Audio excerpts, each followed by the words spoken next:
Drill instructor humiliated her in front of recruits until her file reached the general well. Well, look what wandered onto my parade deck. Lost, sweetheart? Mess hall's the other way. The words cut through the squad bay like a blade scraping metal. 43 recruits freeze mid-fold, footlockers half open, sheets stretched taut across bunks that will never be tight enough. Overhead, industrial fans groan against the August heat. Somewhere down the passageway, a floor buffer hums, patient and mechanical, the only sound in the building that doesn't answer to rank. Gunnery Sergeant Wade Bratton stands in the center aisle, campaign hat squared low over his eyes, 3 rows of ribbons crowding his chest, arms crossed like he owns not just this squad bay, but the entire depot, maybe the whole eastern seaboard. 14 years instructing recruits taught him exactly how loud silence can be. He steps closer. His shadow falls across her rack, swallowing the corner where she's smoothing a blanket flat with the edge of her hand. Recruit Ana Reyes doesn't look up. 29 years old. No rank insignia. Recruits don't rate any. Hair pulled into a bun so severe it could double as regulation itself. Her hands move with the specific economy of someone who learned to handle fabric in the dark, under fire, with no wasted motion. She finishes the corner, squares it, doesn't flinch. The stillness is the loudest thing in the room. Bratton doesn't like being ignored. He leans in, close enough that recruits nearby suck in a breath and go very still, the kind of stillness that spreads through a room like weather. I asked you a question, Reyes. Higher than yours, sir. You just don't know it yet. 8 words. No heat in them. She returns to the blanket. The squad bay doesn't breathe. Bratton's jaw works. Something flickers across his face. Surprise, maybe, or the start of anger. Then it's gone, replaced by the performance he's built a career on. He turns to the platoon, arms wide, playing to his audience. You hear that? Recruit thinks she outranks a Marine with 14 years in the Corps. Laughter ripples through the rows, uncertain, but present, the kind of laughter that invites everyone else to join so nobody has to stand alone in it. She lets them laugh. In the doorway, First Sergeant Roy Callahan watches without a word. 61 years old. 34 years in the Marine Corps, most of it spent reading recruits the way other men read weather fronts. He has seen every kind the depot produces, the scared ones, the furious ones, the ones who fold at week 2, and the ones who fold the corps around themselves like it was built for exactly them. He has never, in 3 decades, seen a recruit's hands move like that. Not a boot's hands. Not new hands. The kind of muscle memory that doesn't come from a manual. His pen stops moving on his clipboard. He watches Reyes square the last corner of her rack in a rhythm nobody else in the room seems to register. 4 counts smoothing, 4 counts still, 4 counts smoothing, 4 counts still. Callahan notices. Callahan notices everything. That's the job, after 34 years. That's what's left when the yelling stops meaning anything. Bratton isn't finished. Fold it again. Corners aren't square. They are square. Everyone in the room can see they're square. That isn't the point, and everyone in the room knows it. She refolds it. Same 4 count. Same stillness. Again, she refolds it a 3rd time, not angrily, not even reluctantly, just precisely, the way a technician recalibrates an instrument that was already correct, because the man giving the order has never understood the instrument in the first place. Bratton's audience of 43 has stopped laughing. Not because they pity her. Because something about the silence coming off her is starting to feel less like submission and more like a held breath before a door opens somewhere they can't see. She controls her own breathing without anyone noticing. 4 in, hold 4. 4 out, hold 4. Bratton walks away first, chin high, declaring victory to a room that isn't sure who won. The mockery doesn't stay in the squad bay. By evening chow, it has traveled through 3 platoons, growing teeth on the way. In the mess hall, recruits repeat it in exaggerated whispers. "Higher than yours, sir," laughing at the absurdity of a nobody recruit talking back to a drill instructor with 14 years and a chest full of ribbons. She sits alone at the end of a table, eating a meal that tastes like institutional efficiency. Listening, not sulking. Listening. Feeling patterns. Who defers to whom? Where the real currents of power run beneath the depot's official chart. Which instructors Bratton answers to, and which ones he doesn't. She is doing intelligence work, while appearing to be a punchline. The competence clues start small, and Callahan is the only one collecting them. On the range, she inputs the day's authentication code into the armory terminal in under 10 seconds. Most recruits take 5 minutes and still get it wrong twice. Callahan's pen stops. During weapons maintenance, the way she holds a disassembled rifle, the angle of her wrists, the spacing of her fingers on the bolt carrier, is a grip Callahan has only ever seen at schools most Marines don't know exist. His pen stops again. She knows Bratton's exact time in service without ever glancing at his ribbons, mentions it once, quietly, to another recruit, and is gone before anyone can ask how. Her sleeve rides up during a fireman's carry drill, and for half a second there's a scar along her forearm. Not surgical, not clean, the jagged, irregular kind that comes from shrapnel, from being too close when something explodes. She pulls the sleeve back down before anyone but Callahan sees it. Under stress positions that break other recruits by minute 3, her posture stays exactly regulation. Not approximately, exactly, the way it's drilled into muscle until it overrides panic entirely.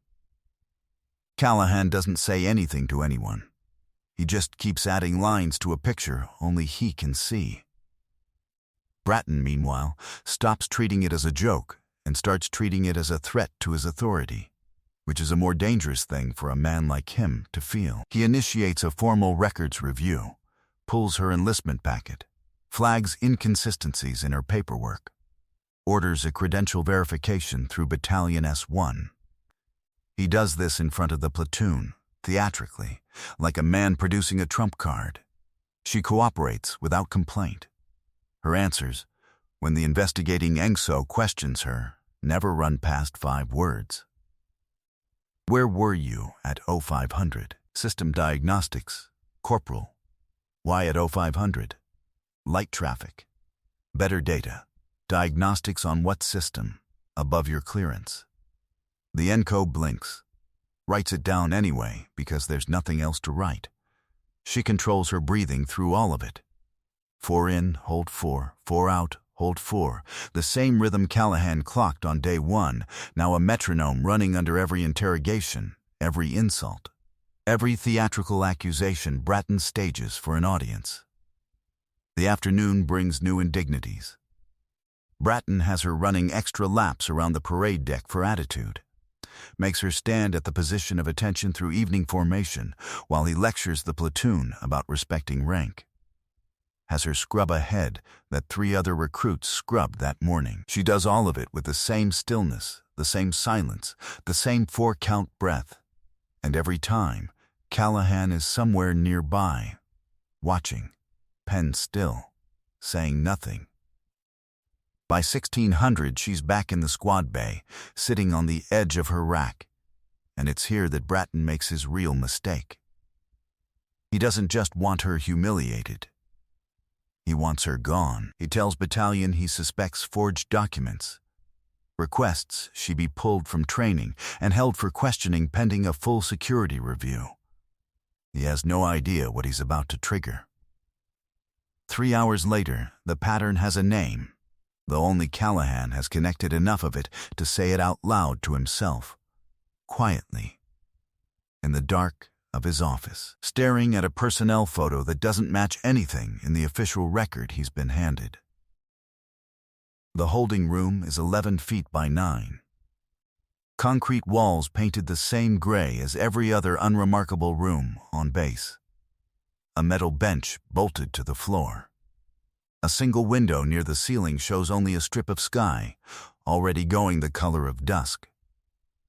The air smells like disinfectant failing to cover something older underneath it. Old fear, old paperwork. Decades of recruits who sat in this exact spot and wondered if this was the day everything ended. She sits with her spine straight, hands folded, watch on her wrist. Nobody thought to take the watch.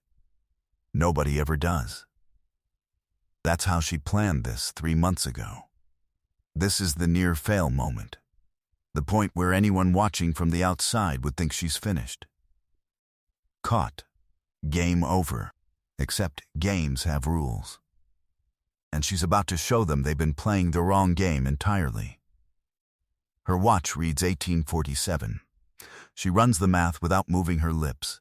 In 23 minutes, her missed check-in with the station 3 time zones away will trigger an automated flag, the first domino.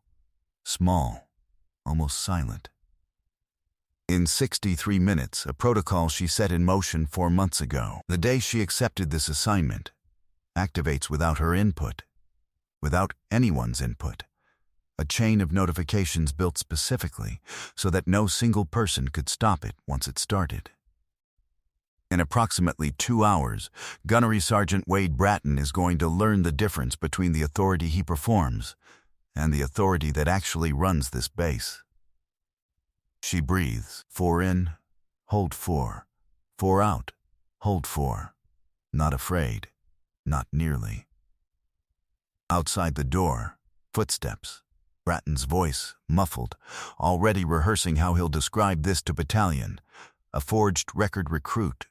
Caught, contained. His instincts vindicated. He believes the story he's telling. That's what makes him dangerous and what's about to make him finished. Callahan finds Bratton in the passageway outside the holding room 40 minutes later. "I'd be very careful about this one," Callahan says. Quiet, final. Bratton laughs it off. She's a recruit with a paperwork problem. Gunny, nothing more. Callahan doesn't argue. He's said what he came to say. He spent 34 years learning that some warnings only need to be given once. At 1950, the first outside vehicles arrive at the gate, not standard transport. Command vehicles, black, moving with a kind of purpose that suggests this is not a social visit. Word spreads through the duty office before anyone can stop it. By 2010, the passageway outside the holding room is crowded with people who have no earthly reason to be there. The officer of the day, 2 staff NCOs. A captain from battalion, and, trailing them, moving fast, 4 men in dress uniforms nobody at this depot outranks.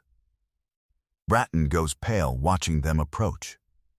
Not because he recognizes any of them. Because he recognizes the shape of what's happening, the way prey recognizes weather before it understands the storm. Nobody says her name yet. They just walk toward the holding room like they already know exactly who's inside. The door opens. She stands. Her sleeve rides up as she does, not by accident this time.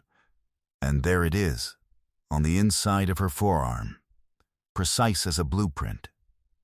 A trident wrapped in a black band, a designation beneath it in letters most people in this passageway have never been cleared to read.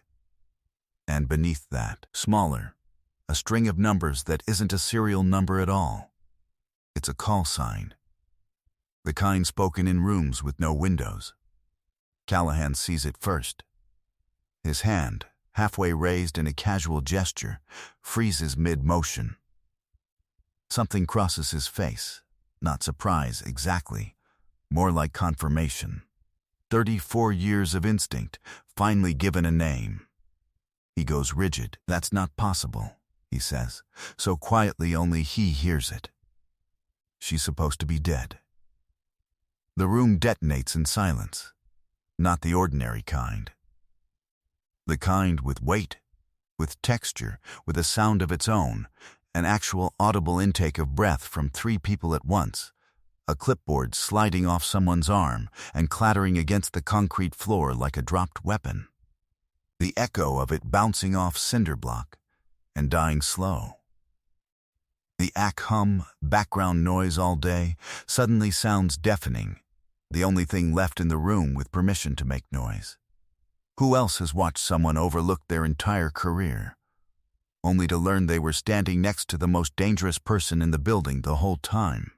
The senior officer, a 2-star admiral in naval special warfare dress, his aide half a step behind, reaches her first. He doesn't speak. He raises his hand in a salute so precise it could be measured with a protractor, wrist locked, elbow exact, held a full 2 seconds longer than regulation requires.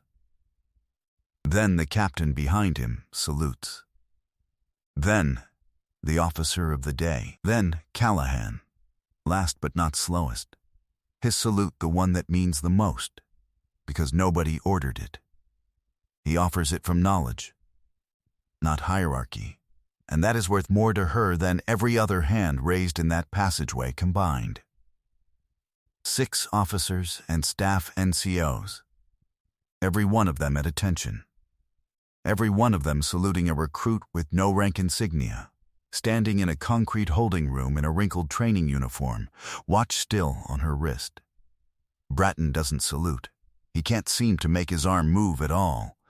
His face cycles through surprise, then denial, then something that looks very much like genuine fear. The Admiral turns and speaks for the record, loud enough for the whole passageway. Commander Elena Voss, United States Navy, Naval Special Warfare. Presumed killed in action 3 years ago, outside a compound most of you have never heard of. Every person in this passageway, including me, answers to her authority on this operation. Nobody laughs now. Bratton's mouth opens. Nothing comes out. His formal request, his falsified documents theory, his security review, the very tools he used to try to remove her, are the exact chain of events that triggered her check-in failure, which triggered the protocol, which brought 4 men in dress uniforms to a training depot at 2010 hours on a Tuesday. He built the machine that destroyed him with his own hands. The charges come quietly, without drama, over the following hour: falsification of recruit records unrelated to her cover, obstruction, and something older that Nensis has apparently been circling for months. A pattern of instructors at this depot accepting money to fast-track medical waivers for recruits who shouldn't have been cleared to train, one of whom died in a training incident 3 years ago that was quietly filed as an accident. His name was Daniel Cho. His older brother served with Commander Voss on a team that no longer exists in any official record. She doesn't celebrate. She's already thinking about the next name on a list only she carries. By 2200, the depot has gone quiet in the way bases go quiet after something happens that nobody will talk about openly for a week. She sits alone on a low wall outside the empty squad bay, the Admiral's vehicle gone, Bratton gone. The passageway that held 6 saluting officers now just an ordinary hallway again. The sky above the depot goes the color of a healing bruise, deep orange bleeding into purple, the last light catching the flagpole at an angle that makes the whole yard look, for a moment, like somewhere worth all of it. Her watch reads 22:14. They mocked her rank. They forgot she outranked their corruption. Justice isn't loud. It's patient. Somewhere in a file she hasn't opened yet, there's a photograph from a rooftop overlooking a market 3 years ago. Grainy, distant. A face half turned from the camera. Nobody has confirmed who it belongs to. She has a name in her head that doesn't match any name in any personnel record. Tomorrow brings new ghosts to hunt. Every soldier carries a story that few ever hear. Listen with your heart. Thank you for staying and watching. Subscribe to MVP Stories for more.